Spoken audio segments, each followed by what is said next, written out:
जय जगन्नाथ दर्शक बंधु आपण मानक रथयात्रा हार्दिक शुभेच्छा और शुभकामना। आज हूँ पवित्र रथयात्रा। तो रथयात्रा तीन ठाकुर रथरे बसवे और दुनिया भ्रमण करेंगे। तो रथयात्रा किसी स्पेशल तो दरकार ना नहीं। तो चलतु आज किसी स्पेशल करवा।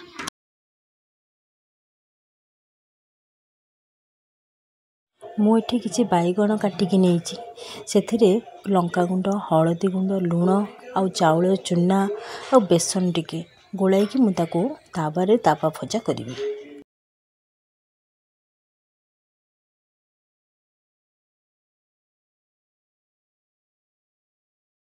इटी मो डालमा पाई मुग डाली और कांदुल डाली मिसेकी नहीं। आपण मैंने चाहिए खाली कांदुल डाली भी करेंगे नचेत खाली मुग डाली भी करेंगे। देखो मुझे डाली दुईटा जाक मिसेकी टिके भाजी दूची। देखो मुझे जी दरकार से हिसाब से मु पानी नहीं आ पानीटा टिके फुटिले परिवा गुड़ाक पकेबा। मुझे आलू बैगण बोईतालु काटिकी नहीं आलूर चोपा छड़ेबी। डालमारे चोपा छड़ेले ना तार टेस्ट आसे। चोपा थी ही आलू को पकेबे।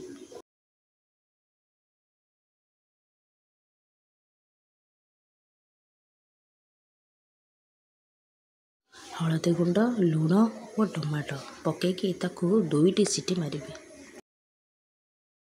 देखो ये मु फुटण रेडी करी सुखिला लंका कंचा लंका दुईटी नहीं सोरिष अदा भुसंग पत्र और जीरा तेल गरम हो सारा पर यह सब पकईकि फुटण टे भल भाव में करेंगे। आ से फुटण को डालमारे पकेबे।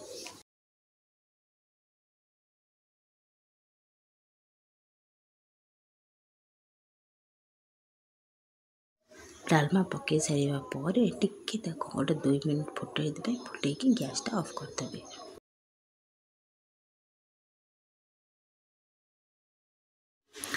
तापर से आमर जीरा और सुखिला लंका भाजबे भल से गुंड करेंगे डालमारे पकेबे। तो तार टेस्ट आहरी बढ़।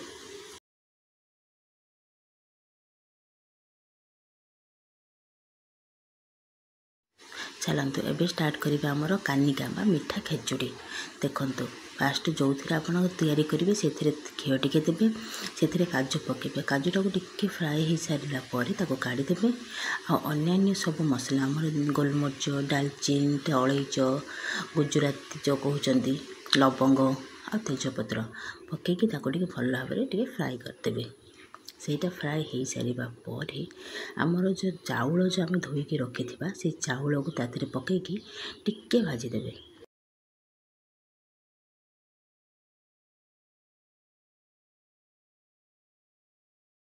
चाउल भाजी हो सारा पर से हलदी गुंड स्वाद अनुसार लुण पकई भल भाव में मिसईदेवे। मुझे गोटे गिना चाउल नहीं तो तापाई 2 गिना पानी दूची।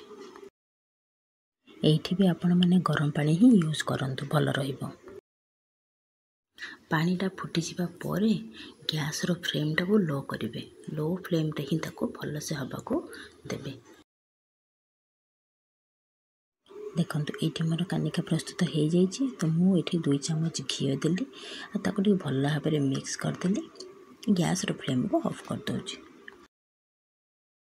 देखो तरकारी ये टमाटो जीरा पान मधुरी अनासी फूल अलैच और डालचीनी ये सब को बाटी मसला प्रस्तुत करेंगे।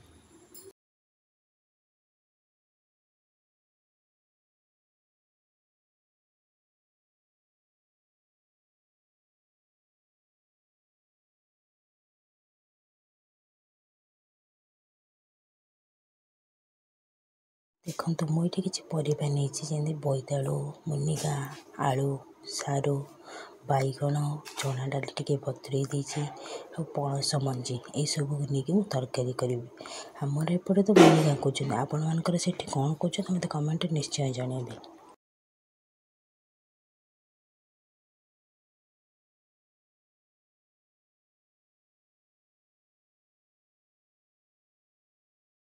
तो स्टार्ट करेंगे आम तरकारी। मुझे प्रेसर बनइबी तो प्रेसर नहीं से घी टिके देली। घीटा गरम हो सारा जीराटा देली।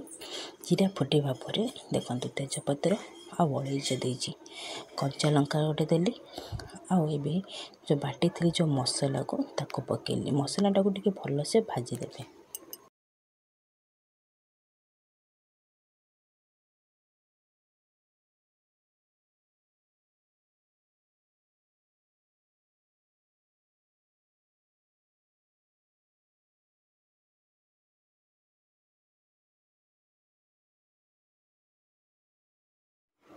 ମସଲାଟା ଭାଜି ହେଇସାରିଲା ପରେ ସେଥିରେ ଆମର ହଳଦୀ ଗୁଣ୍ଡ, ଲଙ୍କାଗୁଣ୍ଡ, ଆଉ ଜିରା ଗୁଣ୍ଡ, ଧନିଆ ଗୁଣ୍ଡ ଆଉ ଲୁଣ, ସ୍ୱାଦ ଅନୁସାରେ ଲୁଣ ପକାଇ ତାକୁ ଭଲ ଭାବରେ ମିକ୍ସ କରିବା।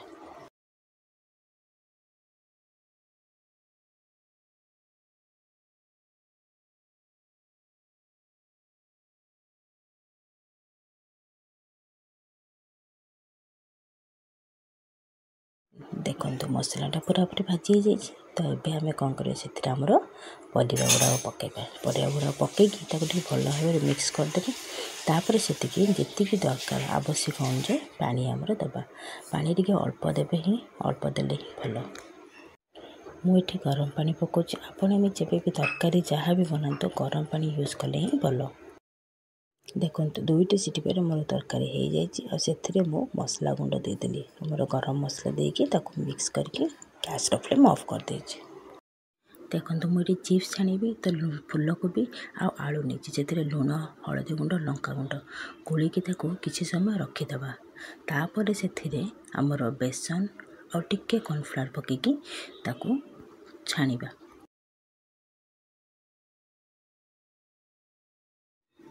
ଦେଖନ୍ତୁ ଏଠି ଆମର ଚିପ୍ସଟା ବି ପ୍ରସ୍ତୁତ ହେଇଯାଇଛି। ଏବେ ଚାଲନ୍ତୁ ପ୍ଲେଟ୍ରେ କାଢ଼ିକି ସର୍ଭ କରିବା। ଆମର ଏଠି ତ ରଥଯାତ୍ରା ହେଉଛି, ମୁଁ ତ ଯିବି ଦେଖିବା ପାଇଁ। ହେଲେ ଆପଣମାନେ ଯାଉଛନ୍ତି ନା ନାହିଁ? ଆପଣମାନଙ୍କର ସେଠି ରଥଯାତ୍ରା ହେଉଛି ନା ନାହିଁ ମୋତେ କମେଣ୍ଟରେ ନିଶ୍ଚୟ ଜଣାଇବେ।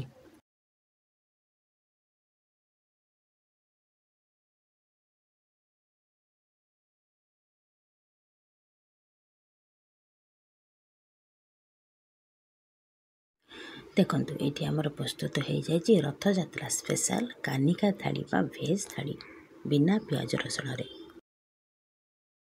ଭିଡ଼ିଓଟି ଭଲ ଲାଗିଥିଲେ ଲାଇକ୍, ସେୟାର ଆଣ୍ଡ ସବସ୍କ୍ରାଇବ୍ କରନ୍ତୁ। Thank you.